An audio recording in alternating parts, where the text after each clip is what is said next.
हरि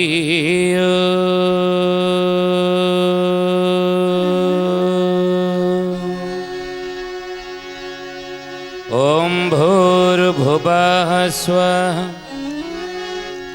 तत्सवितुर्वरेण्यं भर्गो देवस्य धीमहि धियो यो नः प्रचोदयात्। पद्मवनराजहंसहि नमोऽच्युत ब्रह्मा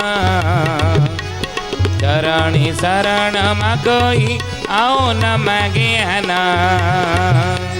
पद्मवनराजहंसहि नमोऽच्युत ब्रह्मा चरणे शरण मागई आउ न मागे आना। निमाल बसी मर्मथ प्रभु शून्य पुरुष गणी लगन न करी कली काल भविष्य। पद्मवनराजहंसहि नमोऽच्युत ब्रह्मा चरणे शरण मागई आउ न मागे आना। बोली महापुरुष अच्युतानंद जी की जय। शुद्धि जनी ज्ञानी गुणी मंडली आज मालिका वचनर आलोचना को आपण मानक स्वागत जनाऊँ। आज मालिका वचनर आलोचन आम आलोचना करने जाऊँगी। गत अध्याय में आलोचना करुली जी श्री सत्यवादी कथा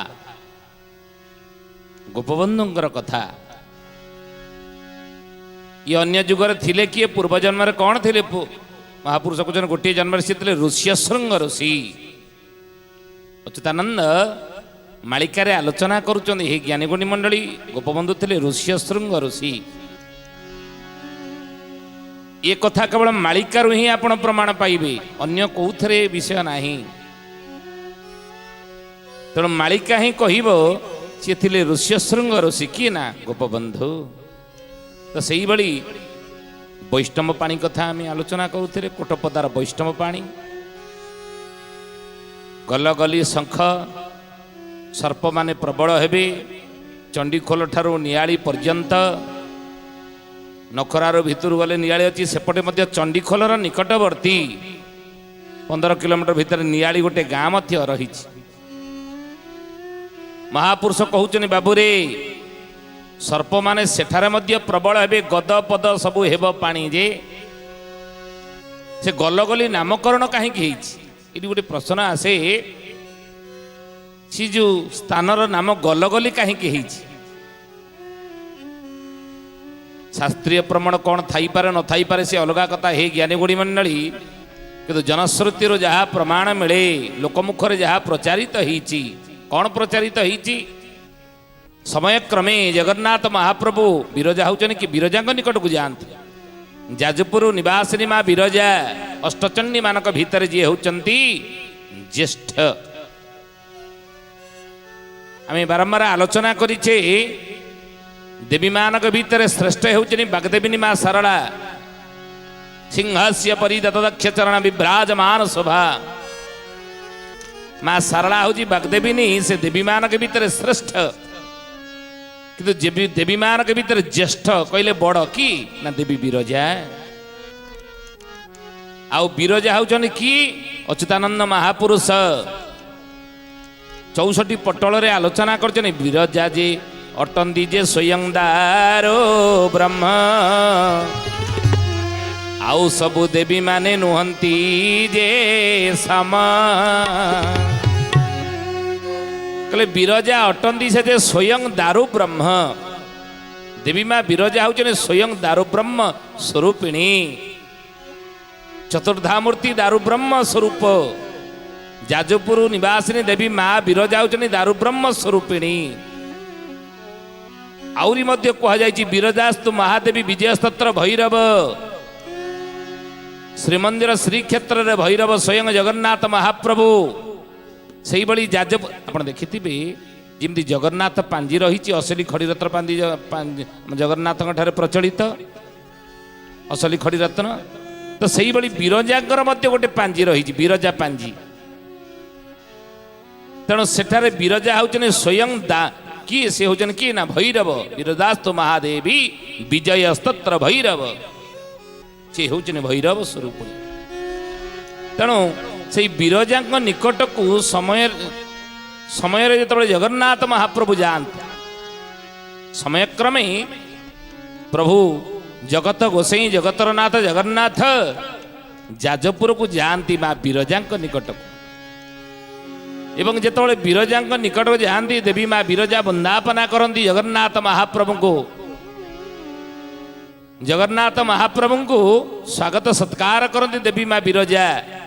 ଏବଂ ସେଠାରୁ ପ୍ରଭୁ ଯେତେବେଳେ ପ୍ରତ୍ୟାବର୍ତ୍ତନ କରନ୍ତି, ମା ବିରଜାଙ୍କ ଠାରୁ ଯେତେବେଳେ ପ୍ରତ୍ୟାବର୍ତ୍ତନ କରନ୍ତି, କଥା ରହିଛି ହେ ଜ୍ଞାନୀଗୁଣୀ ମଣ୍ଡଳୀ, କଥା ରହିଛି ଜନଶ୍ରୁତିରୁ ପ୍ରମାଣ ମିଳେ ଯେ ମା ବିରଜା ବଳି ଦେବାକୁ ଆସନ୍ତି ପ୍ରଭୁଙ୍କୁ। ମା ବିରଜା ପ୍ରଭୁଙ୍କୁ ବଳି ଦେବାକୁ ଆସନ୍ତି ଏବଂ ଆସିଲା ବେଳେ ସେଇ ଯେଉଁ ସ୍ଥାନ ଅଧା ବାଟ ପର୍ଯ୍ୟନ୍ତ ଆସନ୍ତି, ଯାଜପୁରରୁ ଅଧା ବାଟ ପର୍ଯ୍ୟନ୍ତ ଆସନ୍ତି ଏବଂ ଯେଉଁ ସ୍ଥାନରେ ମା ଦେବୀ ବିରଜା ଯେଉଁ ପର୍ଯ୍ୟନ୍ତ ଆସନ୍ତି ସେଇଠି ଛିଡ଼ା ହେଇକି କହନ୍ତି, ପ୍ରଭୁ ଆପଣ ଗଲେ, ପ୍ରଭୁ ଆପଣ ଗଲ। ଦେବୀ ମା ବିରଜା କହନ୍ତି, ହେ ପ୍ରଭୁ ଆପଣ ଗଲ। ଜଗନ୍ନାଥ ମହାପ୍ରଭୁ ପ୍ରତ୍ୟୁତ୍ତର ଦିଅନ୍ତି ମାଙ୍କୁ। କ'ଣ ଦିଅନ୍ତି ନା ହଁ ଗଲି।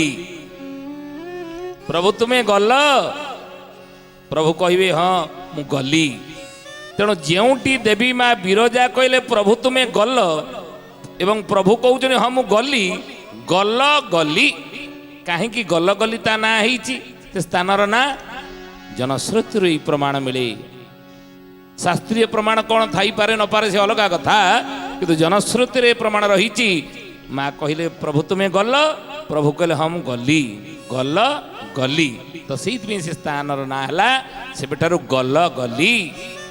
ଏବଂ ସେଠାରେ ଅନେକ ଲୀଳା ହେବ ବୋଲି ମହାପୁରୁଷ ବଳରାମ ଦାସ ବରାହ କଳ୍ପରେ ଅଚ୍ୟୁତାନନ୍ଦ ମହାପୁରୁଷଙ୍କର ସେଇଭଳି ଯୁଗାବ୍ଧି ଗୀତା 64 ପଟଳ ଏଥିରେ ସବୁ ପ୍ରମାଣ ରହିଛି। ତେଣୁ ହେ ଜ୍ଞାନୀ ଗୁଣୀ ମଣ୍ଡଳୀ ଶୁଦ୍ଧିଜାନୀ ମହାପୁରୁଷ ସେଇଥିପାଇଁ କହୁଛନ୍ତି ଏ ସ୍ଥାନରେ, ଯାହାକି ହାରିଦାସ ମହାପୁରୁଷ କହିଲେ, ନିଆଳି ଠାବର ଚଣ୍ଡୀ ଖୋଲ ଯାଏ ଅହି ପ୍ରବଳ ହୋଇବ। ଶିବକଳ୍ପ ନବଖଣ୍ଡ ନିର୍ଘଣ୍ଟରେ ଅଚ୍ୟୁତ ଲେଖିଲେ, ନିଆଳି ଠାବର ଚଣ୍ଡୀ ଖୋଲ ଯାଏ ଅହି ପ୍ରବଳ ହୋଇବ, ଗଦ ପଦ ତାଙ୍କୁ କାଟୁ ନ କରିବ, ପ୍ରଭୁ ବିଜୟ ହରି ନେବ। ପ୍ରଭୁ ବିଜୟ ହରି ନେବେ ବୋଲି ମହାପୁରୁଷ ଅଚ୍ୟୁତାନନ୍ଦ ଯେ କି। ତେଣୁ ସେଇ ଚଣ୍ଡୀଖୋଲରୁ ନିଆଳି, ସେଠାରେ ମଧ୍ୟ ଗୋଟେ ଆମେ ବାରମ୍ବାର କହୁଛୁ ନିଆଳି ଗାଁ ଅଛି ଚଣ୍ଡୀଖୋଲ 15 କିଲୋମିଟର ଭିତରେ। ସାପ ସେଠାରେ ଅନେକ ସମୟରେ ବାହାରନ୍ତି। ନିକଟରେ ପାହାଡ଼ ଗୋଟେ ରହିଛି, ଲୋକମାନେ ଯିବା ଆସିବା ସମୟରେ ସାପ ପ୍ରବଳ ବାହାରନ୍ତି। କିନ୍ତୁ ଆଗକୁ ମହାପୁରୁଷ କହୁଛନ୍ତି ହାରିଦାସ, ସର୍ପ ମାନେ ଫଣା ଟେକିଲୋ ବଉଳ, ଦାଣ୍ଡରେ ଖେଳିବେ ଖେଳ, ଋଷି ମୁନି ବାକ୍ୟ ଅନ୍ୟଥା ନହିବ, ଆସିଲାଣି ସେଇ ବେଳ। এই সব স্থান নিরূপণ হয়েছি মালিকারে 600 বর্ষ তলে। হরিদাস মহাপুরুষ 1800 খ্রিস্টাব্দে জন্ম, সে সময় মধ্যে এসব স্থান নিরূপণ করছেন। কেউ জায়গায় কণ কণ ঘটব, কেউ জায়গায় কি লীলামান হব, অচ্যুতানন্দ মহাপুরুষঙ্কর 13 জন্ম শরণ আহরি মধ্য প্রমাণ দিয়ে। মহাপুরুষ অচ্যুতানন্দঙ্কর 13 জন্ম শরণ যদি আপনার দেখবে, বিভিন্ন স্থানর নিরূপণ হয়েছি। কেউ স্থাନରେ কଣ ঘটিব আগুকু এ কথা মধ্য লেখা যাইছে। হে জ্ঞানী গুণী মণ্ডলী, বলে তুলসী ক্ষেত্রে গোবরী নদীর অন্ত পারোসরে রহি, বন্দরাসুরকু বধ করুথিবে শ্রী বলদেব গোসাই। শ্রী বলদেব গোসাই হে সুজানে, শ্রী বলদেব গোসাই, শ্রী বলদেব গোসাই হে সুজানে, শ্রী বলদেব গোসাই। মালিকার নাম ହେଉଛି 13 জন্ম শରଣ। এই 13 জন্ମ ଶରଣରେ ଅଚ୍ୟୁତାନନ୍ଦ ମହାପୁରୁଷ କହୁଛନ୍ତି ରାମଚନ୍ଦ୍ରରେ କ୍ଷେତ୍ର ସ୍ଥାନର ନିରୂପଣ, କ୍ଷେତ୍ର ନିରୂପଣ ସବୁ କରିଛନ୍ତି। କେଉଁ କ୍ଷେତ୍ରରେ କେଉଁ ସ୍ଥାନରେ ଆଗକୁ କ'ଣ ଘଟିବ, କେଉଁ ଜିଲ୍ଲାରେ କ'ଣ କ'ଣ ରହିଛି, ପ୍ରଭୁଙ୍କର ମହିମା କ'ଣ କ'ଣ ଆଗକୁ ସେ ଜିଲ୍ଲାରେ ହେବ, ସେ ସ୍ଥାନରେ ହେବ, ମହାପୁରୁଷ କହୁଛନ୍ତି। ତୁଳସୀ କ୍ଷେତ୍ରରେ ଗୋବରୀ ନଦୀର ଅନ୍ତ ପାରୁଷରେ ରହି କନ୍ଦରାସୁରକୁ ବଦ୍ଧ କରୁଥିବେ ଶ୍ରେ ବଳଦେବ ଗୋସାଇଁ। ପ୍ରଭୁ ବଳଦେବ ଗୋସାଇଁ କୋଉଠି ରହିଛନ୍ତି? ତୁଳସୀ କ୍ଷେତ୍ର। ସୁଧୀୟାନି ଜ୍ଞାନୀ ଗୁଣିମଣ୍ଡଳୀ ଶଙ୍ଖ କ୍ଷେତ୍ର ପୁରୀ, ଅର୍କ କ୍ଷେତ୍ର କୋଣାର୍କ, ସେଇଭଳି ପଦ୍ମକ୍ଷେତ୍ର, ଗୋଦା କ୍ଷେତ୍ର, ତୁଳସୀ କ୍ଷେତ୍ର କେନ୍ଦ୍ରାପଡ଼ା ଅଛନ୍ତି କି? ନା ଶ୍ରୀ ବଳଦେବ ସିଦ୍ଧ ସିଦ୍ଧ ବଳଦେବ ଗୋସାଇଁ କୁହାଯାଇଛି। ସେ ହେଉଛନ୍ତି ସିଦ୍ଧ ବଳଦେବ ଗୋସାଇଁ। ପ୍ରଭୁ ରେବତୀ ରମଣ ପ୍ରଭୁ ବଳଦେବ ଗୋସାଇଁ ମହାପୁରୁଷ କହୁଛନ୍ତି ସେ କୋଉଠି ରହିଥିବେ? ନା ଗୋବରୀ ନଦୀର ଅନ୍ତ ପାରୁଷରେ। এই জ্ঞানীগুণী মণ্ডলী শুদ্ধি জানে মহানদী, তাকে যাহাକୁ দেব নদী বলি কুহযায়, যাহাକୁ হিরণ্য গর্ভা বলি কুহযায়। অতীতরে আমি আলোচনা করেছে মহানদীর মাহাত্ম্য, যে মহানদীর কূলে কূলে কূলে কূলে দেবাদেবী মানে সমস্ত রহিছন্তি, গুপ্ত ভাবরে অনেক দেবাদেবী মানে মধ্য রহিছন্তি। আউ সেই মহানদীর এক শাখা নদী হচ্ছে বিরূপা। যে বিরূপা নদীটি যাইছি জলৌকা পাহাড় দেইকিরি, এবং যে বিরূপা নদী নিকটরে পাণ্ডব মানে পারি হেউথিলে, এবং পাণ্ডব মানে যেতବେଳେ অজ্ঞাতবাস କରିଥିଲେ কোউটি? পাণ্ডব মানে অজ্ঞাতবাস କରିଥିଲେ বিরাট নগরে। তেমন যেতବେଳେ বিরাট রাজ্যরে চৌদ্বার বিরাট রাজ্য কহନ୍ତିନି বিরাট কটক, তেমন সেই বিরাট কটক বিরাট নগরে পাণ্ডব মানে অজ্ঞাতবাস গোটিଏ ବର୍ଷ କରିଥିଲେ। এবং যেতବେଳେ বিরূপা নদী পাণ্ডব মানকর গুম্ফা রয়েছে, হে জ্ঞানী গুণী মণ্ডলী সেই জলৌকা নিকটরে পাণ্ডব মানকর গোটে গুম্ফা রয়েছে, পাণ্ডব মানে রহুଥିଲେ সেঠারে। এবং সেঠারে যুধিষ্ঠিরଙ୍କ বিবাহର ମଧ୍ୟ ହେଇଥିଲା। ଯୁଧିଷ୍ଠିରଙ୍କର ବିବାହ ବେଦୀ ମଧ୍ୟ ସେଟା ରହିଛି ଜଳୌକା ପାହାଡ଼ ନିକଟରେ। ଯୁଧିଷ୍ଠିର ଯୋଉଠି ବାହା ହେଇଥିଲେ, ଏବଂ ସେଇ ଯୁଧିଷ୍ଠିରଙ୍କ ବିବାହ ମଣ୍ଡପ ମଧ୍ୟ ଗାଦି ମଧ୍ୟ ରହିଛି। ଏବଂ ସେଠାରେ ମଧ୍ୟ ଏ କିଚକ ହୁଡ଼ା ମଧ୍ୟ ରହିଛି ନିକଟରେ, ଟାଙ୍ଗି ନିକଟରେ କିଚକ ହୁଡ଼ା ମଧ୍ୟ ରହିଛି। ପ୍ରମାଣ ଅମର କୀର୍ତ୍ତି ବିଲୁପ୍ତ ସେ ଇତିହାସ ବିସ୍ମୃତିର ଗର୍ବରେ। ତେଣୁ ସେଇ ବିରୂପା ନଦୀ ପାରି ହେଲା ବେଳେ ପାଣ୍ଡବ ମାନେ ଈଶ୍ୱର ଭୀମକୁ କୁମ୍ଭୀର ଧରିଥିଲା। ସେଇ ବିରୂପା ନଦୀରେ ଭୀମକୁ କୁମ୍ଭୀର ଧରିଥିଲା। ତେଣୁ ସେଇ ବିରୂପା ମହାନଦୀର ଏକ ଶାଖା ନଦୀ, ଏବଂ ତାହାର ମଧ୍ୟ ଶାଖା ନଦୀ ହେଉଛି କ'ଣ? ଗୋବରୀ ନଦୀ। ଇଏ ମଧ୍ୟ ମାଳିକାରେ ପୃଷ୍ଠାମଣ୍ଡନ କରେ। ଗୋବରୀ ନଦୀ ପୃଷ୍ଠାମଣ୍ଡନ କରେ ମାଳିକାର। ସଧିୟାନେ ମହାପୁରୁଷ କହୁଛନ୍ତି ନୀଳକଣ୍ଠେଶ୍ୱର ମହାଦେବ ନୀଳକଣ୍ଠପୁର ଗ୍ରାମ ନିକଟରେ, ସେଇ ବଜାର ନିକଟରେ ନୀଳକଣ୍ଠେଶ୍ୱର ପାତାଳୀ ଶିବ, ସେଠାରେ ମଧ୍ୟ ଗୋବରୀ ନଦୀ କୂଳରେ ମଧ୍ୟ ଅଛନ୍ତି ପ୍ରଭୁ ନୀଳକଣ୍ଠେଶ୍ୱର ମହାପ୍ରଭୁ ପାତାଳୀ। କଥା ରହିଛି ଜନଶ୍ରୁତିରେ ଯାହା ପ୍ରମାଣ ରହିଛି, ମାନସିକ ଭାବରେ ଆପଣ ଯାହା ସେଠାରେ ମନାସିବେ, ନୀଳକଣ୍ଠେଶ୍ୱର ମହାପ୍ରଭୁଙ୍କ ନିକଟରେ ଗୋବରୀ ନଦୀ କୂଳରେ ନୀଳକଣ୍ଠପୁର ନିକଟରେ ରହିଛନ୍ତି ପ୍ରଭୁ। ସେଠାରେ ଯାହା ମାନସିକ ଆପଣ କରିବେ ତା ନିଶ୍ଚିତ ପୂରଣ କୁଆଡ଼େ ହେଇଯାଏ। ତେଣୁ ହେ ସୁଧିୟାନେ ମହାପୁରୁଷ କହୁଛନ୍ତି କନ୍ଦରାସୁରକୁ ବଦ୍ଧ କରୁଥିବେ ଶ୍ରୀ ବଳଦେବ ଗୋସାଇଁ। କନ୍ଦରାସୁର ରାକ୍ଷସ ଥିଲା, ତାକୁ ମାରିଥିଲେ କିଏ? ନା ବଳଦେବ ମହାପ୍ରଭୁ ମାରିଥିଲେ। ସେ ବଳଦେବ ତାକୁ ମାରିଥିଲେ ସେ କନ୍ଦରାସୁରକୁ। ସେଇଥିପାଇଁ ନା ହେଇଛି ସେ ସ୍ଥାନର କେନ୍ଦ୍ରାପଡ଼ା। ନା କନ୍ଦରାସୁରକୁ ପଥି ବଡ଼ ରାମ ସୁବର୍ଣ୍ଣ ଲଙ୍ଗଳ ତେଜି, କ୍ଷେତ୍ର ବଡ଼ ଦାଣ୍ଡ ମଝିରେ ରହିଛି ଜଇଁ ବଳଦେବ ରାଜି। জয় বড় দেব রাজি হে সুজনে, জয় বড় দেব রাজি, জয় বড় দেব রাজি হে সুজনে, জয় বড় দেব রাজি। ଏ ଜ୍ଞାନୀ ଗୁଣୀ ମଣ୍ଡଳୀ ସୁଧି ଜାନେ କ'ଣ ୟାର ଅର୍ଥ? ସେ ସ୍ଥାନର କାହିଁକି କେନ୍ଦ୍ରାପଡ଼ା କଥା ବଳଦେବଜୀଙ୍କର ନାଁ ମାଳିକାରେ ମହାପୁରୁଷ ଅଚ୍ୟୁତ ଲେଖିଲେ? 13 ଜନ ଶରଣରେ କାହିଁକି ଲେଖିଲେ? କାରଣ କ'ଣ? ବୋଲି ମହାପୁରୁଷ ଅଚ୍ୟୁତାନନ୍ଦ ଜୀ କି କହିଲେ କନ୍ଦରାସୁରକୁ ବଦ୍ଧି ବଳରାମ ସୁବର୍ଣ୍ଣ ଲଙ୍ଗଳ ତେଜି। କନ୍ଦରାସୁରକୁ ମାରିଥିଲେ ପ୍ରଭୁ ବଳଦେବ କୋଉଥିରେ? ନା ସୁବର୍ଣ୍ଣ ଲଙ୍ଗଳ।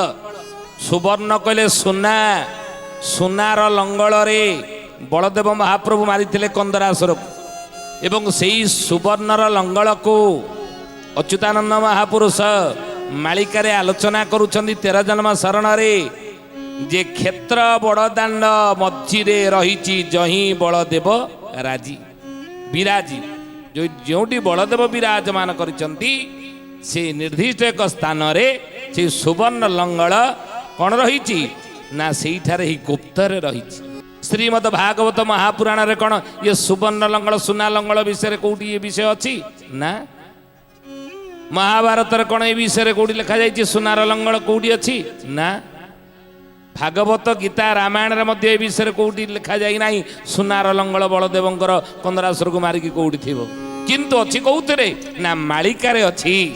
ଏ କଥା ଅଚ୍ୟୁତାନନ୍ଦ ମହାପୁରୁଷଙ୍କର ମାଳିକା 13 ଜନ୍ମ ଶରଣରେ ଲେଖାଯାଇଛି। ସୁନାର ଲଙ୍ଗଳ କଥା ଅଛି କୋଉଠି ନା କ୍ଷେତ୍ର ବଡ଼ଦାଣ୍ଡ ମଧ୍ୟରେ ରହିଛି। ଅଚ୍ୟୁତ କହୁଛନ୍ତି ରାମଚନ୍ଦ୍ରରେ ଉଦ୍ଧାର କରିବି ଶୁଣ ରାମଚନ୍ଦ୍ର 33 ମୋହି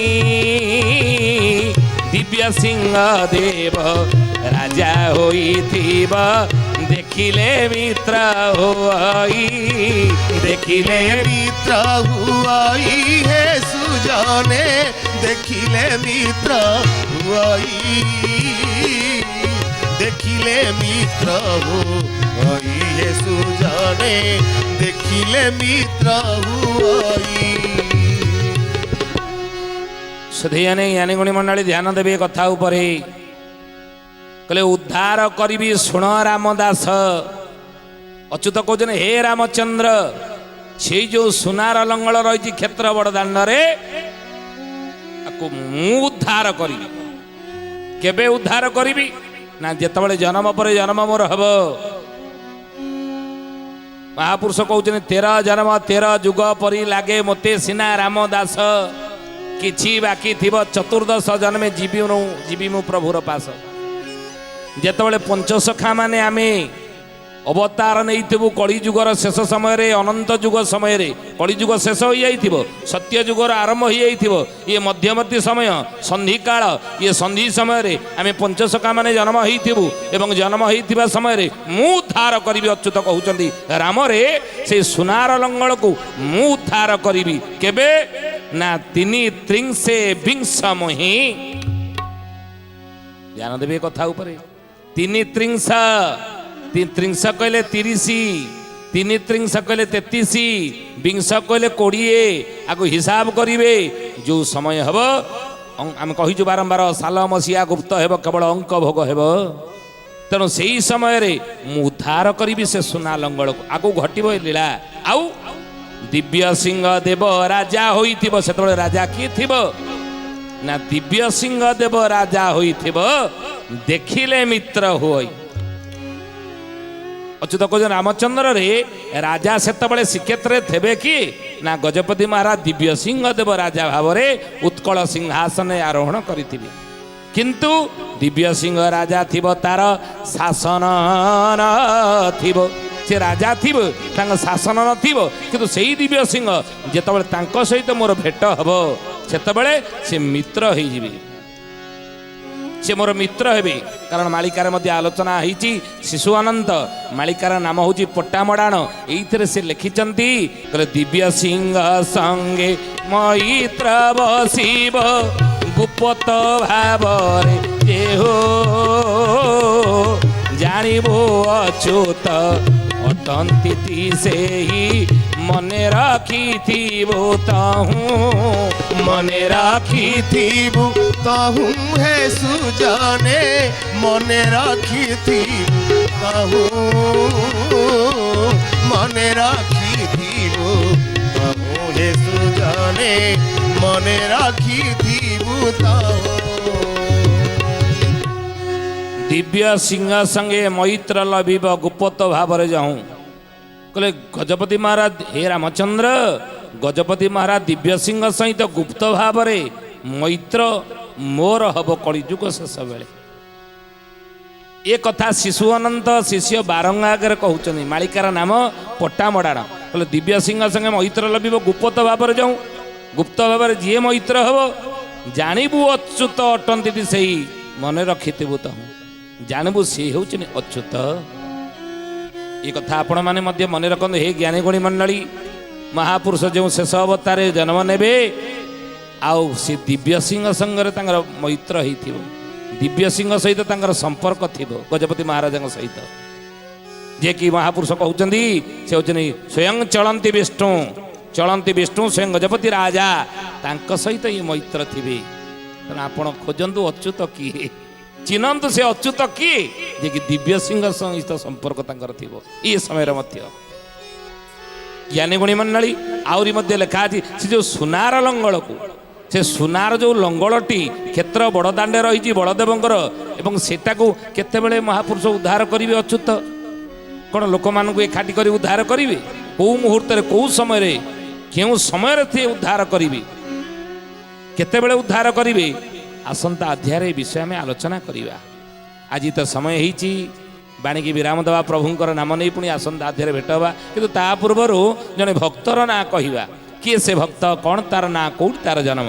କହିଲେ ଖଇରାବାଦରେ ମୋର ଭକ୍ତ କୃଷ୍ଣ ଦାସ ନାମ ହୋଇବ ଖ୍ୟାତ, ବୈଷ୍ଣବ ଧର୍ମ ସଧୀରେ ଜାଣି ସଦାନନ୍ଦ ଋଷି ତାକୁ ଜାଣି, ସଦାନନ୍ଦ ଋଷି ତାହାକୁ ଜାଣି, ସଦାନନ୍ଦ ଋଷି ତାହାକୁ ଜାଣି। ଖଇରାବାଦରେ ମହାପୁରୁଷ କହୁଛନ୍ତି କୃଷ୍ଣ ଦାସ ନାମରେ ଜଣେ ଭକ୍ତ ଜନ୍ମ ହେଇଥିବ, ବୈଷ୍ଣବ ଧର୍ମରେ ସିଏ ଥିବ। ମହାପୁରୁଷ କହୁଛନ୍ତି ସେ ପୂର୍ବ ଜନ୍ମରେ ସଦାନନ୍ଦ ଋଷି ଥିବେ। ନା ଲେଖି ରଖନ୍ତୁ ଭକ୍ତର। ଏହି ଜ୍ଞାନୀ ଗୁଣୀ ମଣ୍ଡଳୀ ଆପଣ ପରେ ଠାବ କରିବେ। ଆଜି ତ ସମୟ ହେଇଛି ବାଣୀକି ବିରାମ ଦେବା, ପ୍ରଭୁଙ୍କର ନାମ ନେଇ ହରି ହରି ଘୋଷା ପାପ ତାପ ନାଶ ଶରଣ ସରୋଜ ପାଦେ, ଶରଣ ସରୋଜ ପାଦେ, ଏଥୁ ବଳି ଭାବ ଆଉ ନ ମିଳିବ, ନ ମିଳନ୍ତି ହରି ବେଦେ, ନ ମିଳନ୍ତି ହରି ବେଦେ। ହରି ବୋଲ ହରି ବୋଲ ହରି ହରି ବୋଲ, ହରି ବୋଲ ହରି ବୋଲ ହରି ହରି ବୋଲ। କେଶବ ମାଧବ ଗୋବିନ୍ଦ ବୋଲ, କେଶବ ମାଧବ ଗୋବିନ୍ଦ ବୋଲ। রাধে হরি বল হরি বল হরি হরি বল, হরি বল হরি বল হরি হরি বল। ସୁଧୀଜାନି ଆଜି ପାଇଁ ବିଦାୟ ଦିଅନ୍ତୁ, ପୁଣି ଆସନ୍ତା ଅଧ୍ୟାୟରେ ଭେଟ ହେବା। ରହୁଛୁ। ହରି ଓମ୍ ଶାନ୍ତି ଶାନ୍ତି ଶାନ୍ତି ସର୍ବାରିଷ୍ଟ ସୁଶାନ୍ତିରେ ଭବତୁ। ପ୍ରାର୍ଥନା ଆମ ଆନନ୍ଦର ଉତ୍ସ।